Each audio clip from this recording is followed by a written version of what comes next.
And we're back. Howdy y'all, this is Ethan Bonreal back at it again, giving you that gay shit you love while playing some more Earthbound. So last time we were here, we brought 4 children into a volcano and only 2 survived because we were in the second to last dungeon of the game, which is pretty brutal. Paula got her face melted off a few times, and Jeff and Pooh are, well, they're just dead. They got murdered to death. Lucky for us, Ness survived, and he brought it home for us, so now we're good, but we gotta do a few things before we move on with the game. So first order of business is we are gonna warp out of here, because this is a hellscape, and we need to regroup and maybe have our friends not be dead. But, ooh, nope, we don't want to fight at that meme rock, so let's go ahead and zone in and out. But this time around, what we're going to do is we're going to talk about the stigma against HIV and people with HIV more specifically in the gay community. Plus, we are also going to talk a little bit about what's going on in my life right now. I'm going to try to have this video be a little bit shorter than they normally are just because I need to get ready for bed pretty soon. My bedtime is in about an hour. So I want to make sure that everything is taken care of before I lay down. So, what's going on with me? I don't know, I'm just gay.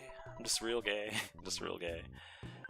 I've been kind of restless lately. I think it's partly because I'm actually a little bit bummed out. In my previous takes of this, because I've tried to record this like 4 or 5 times so far, I basically was like, you know, I'm just single and kind of moody. But more specifically what's going on is that there's someone that I'm into who I had a little bit of a connection with, and we've talked a few times. And, you know, it just kind of got reasserted to me that he is actually just really not particularly into me, which I already knew. But it's like I was really trying to be optimistic, in part because it's like, it's very easy for me to be very negative sometimes. It's like something I have to really actively work against. And I was like, you know, we'll just see. We'll just see what happens. And it turns out I was exactly 100% correct, which is fine. But, well, it's not exactly fine, because it made me fucking sad. But I kind of have this suspicion he's seeing someone right now, which also makes me feel a little bit bad because that's actually usually what happens, and that's something I had been thinking about a little bit. You know, I think it was in one of the mole judgment videos, so if you look back through my Earthbound videos, if you haven't watched all of them, a few of them are called mole judgment, and they're usually episodes where I'm talking about a little bit more personal stuff, or I try to talk about more personal stuff in them. And the reason why they're called mole judgment is because they're usually episodes that have fucking moles in them, hexd. But basically what I talked about was that, you know, I was with this guy. With is a very broad term to use, because it wasn't really... we had went on a single date, because he apparently was into me. And, you know, he had said, you know, I'm into you, and he had confirmed that with me. And I was like, okay, well, you're into me, let's try to do something. And he was like, you know, I'm into you, but, you know, I have life in school to worry about, and so, like, I can't really be there that much. I'm sorry about that. And I was fine with it, and I was like, you know, if you're wondering why I'm ramming my face onto these, the hitboxes for these trees and the mountains are a lot bigger than they seem, so it's easy to accidentally run into them. But we really direly need to teleport on it here. Fuck. This is really hard, incidentally. I'm gonna try teleporting diagonally, let's see how that goes. If Pooh was alive, this would be easier.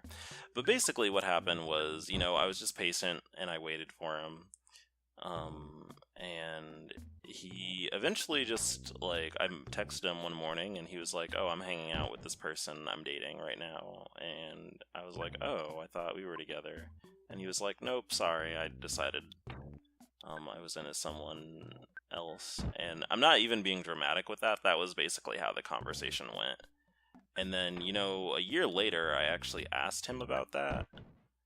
And I was like, well, why would you do that? Like, why would you, basically lead me to believe that you were interested in dating me.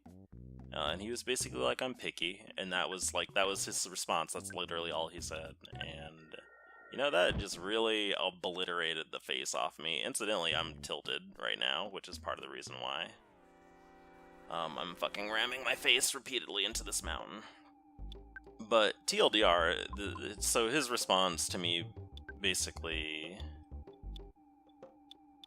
asking, like, why would he do, which is, it's not quite cheating because we weren't really dating, but it's like, it really was a betrayal of trust, because I basically asked him, you know, should I wait around for you, basically, and he said yeah. And then he actually just changed his mind abruptly because I wasn't necessarily what he wanted. And what this has to do with the current situation I'm going through is not that this person did that to me, but that tends to be a trend when people are actually, like, at least open to the idea of dating or just being with me, is that clockwork that happens. Like, I find out after we hang out a few times that they just start dating someone else, and it destroys me. And that's actually something that happened to me. I've known this guy that I'm talking about right now for a while, and actually the last time we had been hanging out regularly, that's what happened. He just started dating someone really abruptly, like, while we were still hanging out. And that was a different situation, because it wasn't necessarily romantic context. Like, we liked each other, but we hadn't really talked about dating or anything. And I cannot, for the life of me, find somewhere to teleport at. We're gonna have to go a lot further back. This is really sad. I really don't like this. Alright. So I think this is like a straightish line. This is a really huge ass area. We should be able to teleport here. I wish I didn't have to walk this far, but we'll just make do with what we got. But it just, it hurt my feelings. Basically, it hurt my feelings a little bit.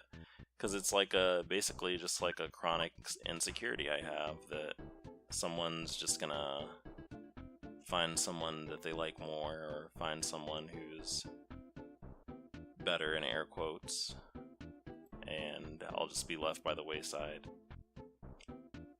And I will say, actually, that that scenario with that guy who said he was picky, that actually did traumatize me a little bit. I'm not even being dramatic. Like, that really, really, really, really bothered me. Because that's like a chronic insecurity I've had as a child, and it was just validated. But I also know that that person is just like that too. He has a really bad cheating problem. He is a chronic cheater. I don't really even, like, actually, I don't still talk to him. He talks to me sometimes. And, oh shit, he talks to me sometimes. And he just cheats. That's just how he is. He is a cheating person. If he is not, like, taken care of or, like, validated constantly, he will cheat. He'll just get bored of the person if they have some sort of minor flaw, and he will cheat on them. In fact, I actually heard about from one of our mutual friend. Well, I'm not really his friend because I don't like him. He pisses me off, but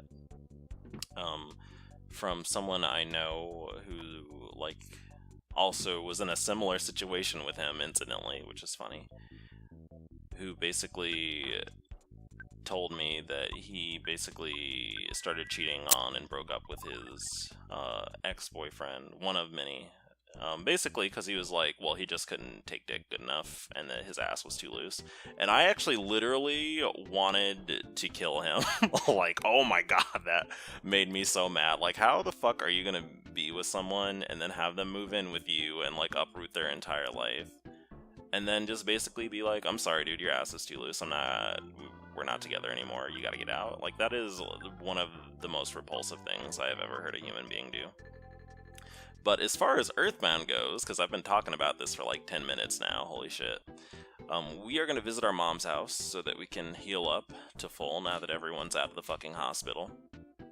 And we are going to actually get everyone's inventory sorted. This is the wrong fucking house. What am I doing? You can tell I'm a little bit tilted by talking about this. And, you know, normally it doesn't bother me really bad, but I'm also, like, very emotional lately. And I think part of it is that I really need to be on antidepressants again. And then two, I just have a lot of other stuff eating at me too. Like I said, I got a new job, but I still haven't got my first paycheck for it because of some payroll shenanigans, or whatever you want to call them. And so I get paid at the end of the month. And so I have just been I don't have a lot of money right now, and it's kind of irritating me and stressing me out. Which is, I mean, it's not even that bad, because I can always ask my parents for money. But even the process of that tends to stress me out very bad because of my relationship with my parents. But anyway, we are gonna teleport the hell out of here. Let's find somewhere a little bit more spacious for us to do this at. Probably gonna have to go. I think this is probably enough space. We'll see. Let's try it, Pooh. And we are going to teleport back to the underworld. Yeah, we got enough space here, we should. Part of me wanted to get more brain food lunches, but Oh shit, we landed inside of an enemy. That's pretty funny, actually. Here's the Wetnosauruses. First action. Part of me wants to not record this video. This happens like every other video where I'm like, shit, I talk about something personal. Do I really want to talk about this? Is this like ruining the flow of the video or whatever? But it's also one of those times where I need to talk myself through it and be like, well, we're fucking sticking with it because we already invested 12 minutes. And this is just the kind of experience I want to provide because, you know, I know this is something other people will struggle with. And I'm going to be really real.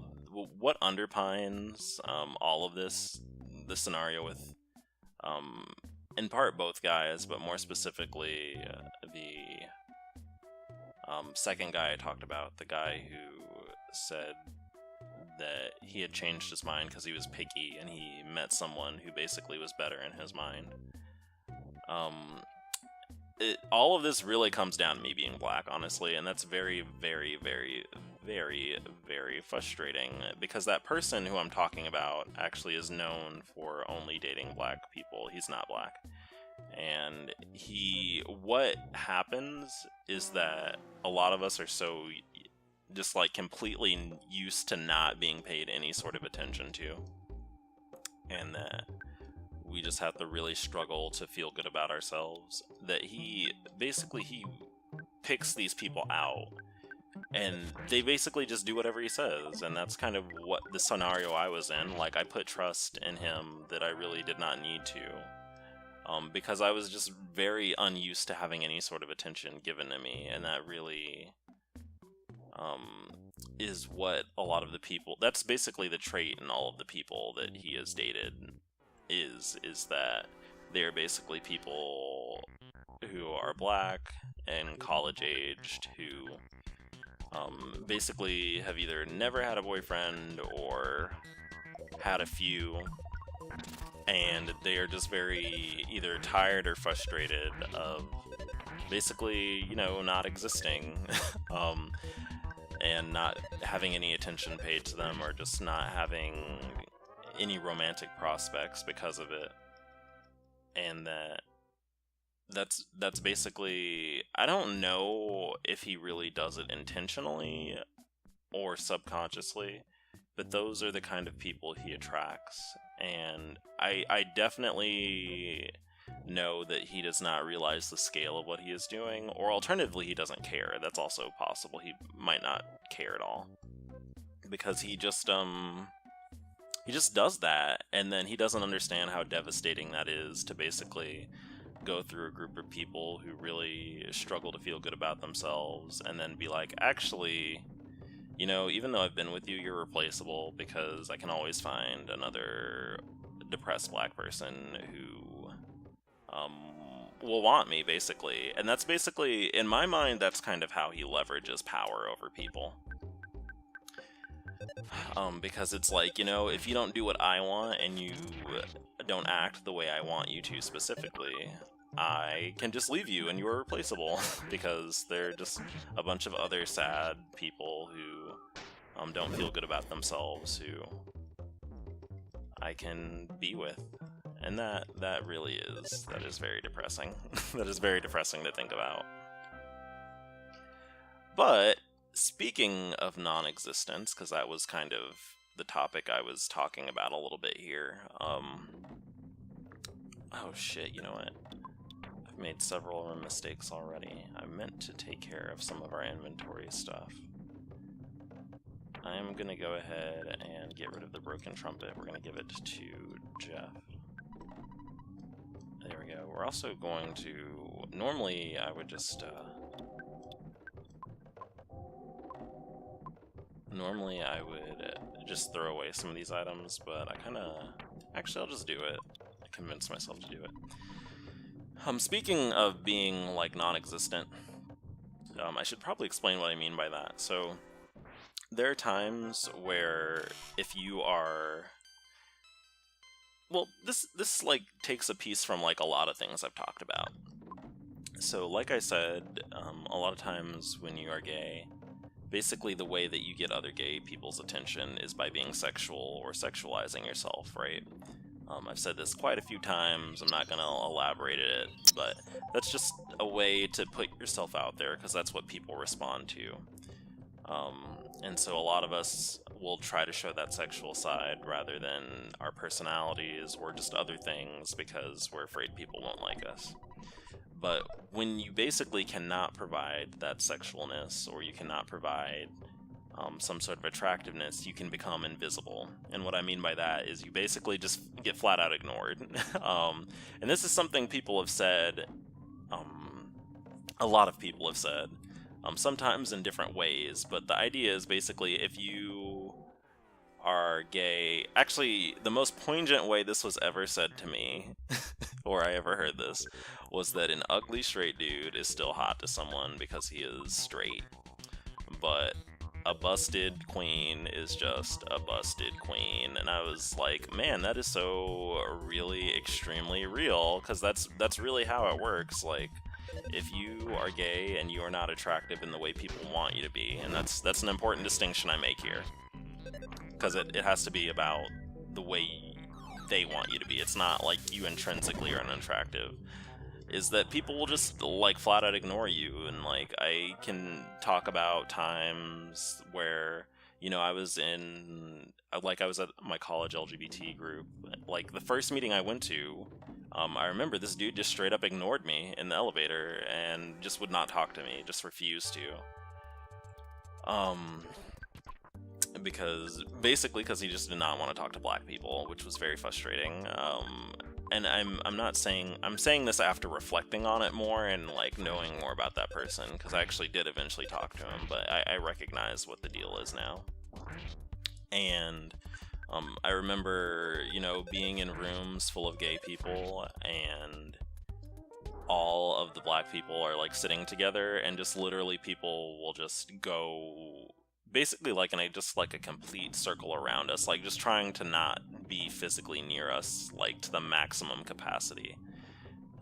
And that was just a lot. I was like, wow, you really just like get ignored or avoided if you are not what people want. And I even think about some of the other people I've been interested in, and I remember this one dude, just basically... Well, actually, I'll back up. This isn't a dude I was interested in, but this is a person that I was just trying to be friends with, because I was trying to be more of an open person.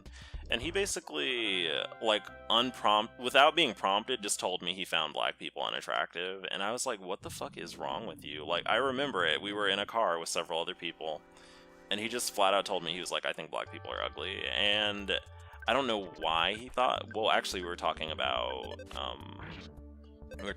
pop musicians, and he mentioned he liked Beyonce, but he didn't like, basically, to hear anything with Jay-Z in him, because he found Jay-Z unattractive, which was like, that, okay, like, that, it was just very banal, basically, like, he brought it up for no reason, and, it extends deep too, because I remember being around other gay black people and just also being avoided by them because they just were uncomfortable with other black people, and it's very emotionally draining. But that's what I mean by invisible, is basically when you don't have that appeal or you lose that appeal to other people to the point where you're just ignored or avoided. And that's, I think, very similar to what goes on with people with HIV and the HIV community, or the community of people with HIV, is that people just get ignored or try to be disappeared. Like, it's not something people want to really talk about or engage with at all. And that you can very quickly lose friends for it. But we gotta pause that. We got some Earthbound stuff going on here.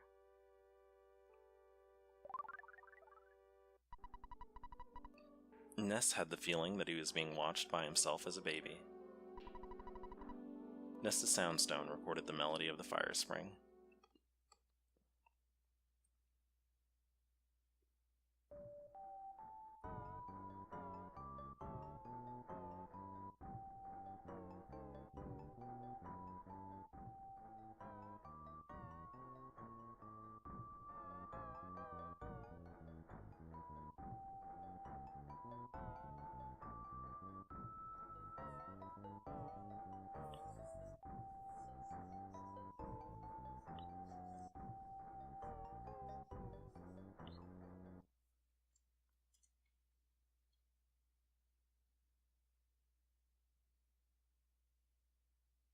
We're about to get hit with a cutscene.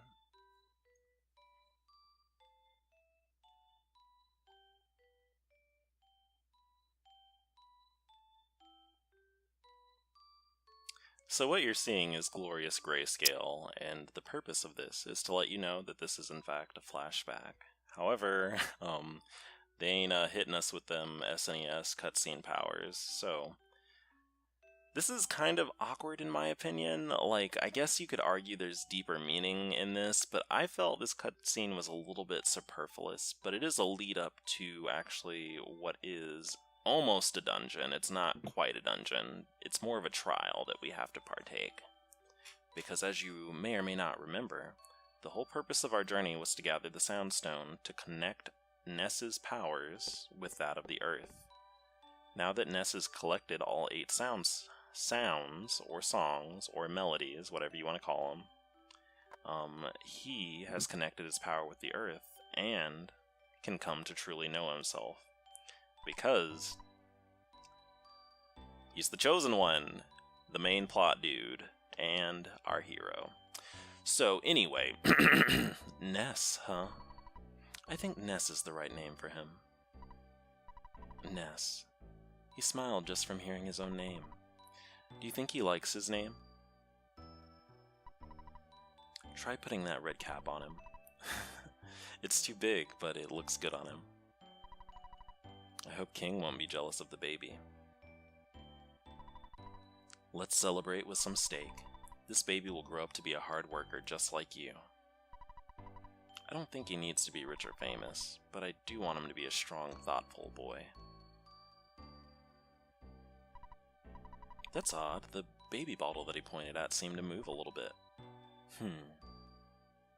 So what this cutscene is supposed to kind of be hinting at is that this is Ness reconnecting with himself. He's always had psychic powers throughout his life, but I don't know, maybe he lost them after he stopped being a baby, who knows. But now that he's connected with himself, he can connect with the Earth.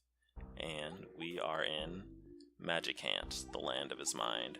So this is one of the final areas of Earthbound, and this is an area that appeared in the previous Mother game, but it looked different. In terms of the story, Magicant is your mind, and you basically journey through it and overcome trials to really truly know yourself. And become enlightened, like I joked about in some of the earlier parts. Basically, the goal of the game is to open your fucking third eye and become so woke that you can save the day, and this is how we do it. So, I'm actually going to wrap up the conversation I was just having so that we can basically end that. I feel bad, I kind of devoted most of the video to talking about myself, but I am going to give y'all some more about the stigma against people with HIV. But, from my experiences talking to other people who do have HIV, basically in a lot of ways, it's like being marked for non-existence. Like, non-existence, or alternatively just outright, like, hatred. It goes back and forth, because that's how I feel, too, about some other things, but basically, you basically get treated like you don't exist, or you get met with anger and fury, and people are always paranoid. They think that, you're basically like a bad person for having it. And a lot of this goes back to, again, in my opinion, how a lot of gay people are taught to feel about sex, because we tend to feel about it as, like, your value as a person comes from your ability to be sexual. And when you have HIV, that can really compromise that in a lot of people's minds. And so it's like, okay, you're this person who cannot provide me sexual gratification, and in fact can maybe put me in danger, and this is in other people's minds. So you don't deserve to exist here. You should not be part of our community. And it can literally make you lose friends, and it's really sad. It can make you lose friends, but something that's also just part of growing older while being gay too is also recognizing that HIV is actually pretty common, and that a lot of the people you are friends with will eventually get HIV, either you or them. It's like 1 in 4 people get diagnosed with HIV. And just growing older as a person, I have friends with HIV. You really cannot have a lot of gay friends without just knowing someone who has HIV, because it's just part of the world we live in, honestly. And I don't think it's like a moral flaw, and honestly it really pisses me off when people act like that it's like a moral transgression, or that it makes someone dirty. That really pisses me off really bad. I don't like that. But I guess what I'm trying to say, and why I had the conversation before this, was to basically relate to that in a lot of ways, because when you're marked for non-existence, or you're marked as someone who just is ignored, like, it really hurts. And then also you have the negative side, where people treat you like you're a threat in some way, and they are just very cruel to you casually. But in the meantime, the next episode is going to be a little bit less sad. We're in Magic Camp. It's really weird here. I haven't really commented on all this weird ass shit. We're going to take another lap around this place at the start of the next episode. Also, the next episode, I'm like really, really hardballing it for just 20 minutes of video content. But in the meantime, I'm Ethan Bonreal, and I'm Ethan Bon about to go to bed, so I will see you later, okay?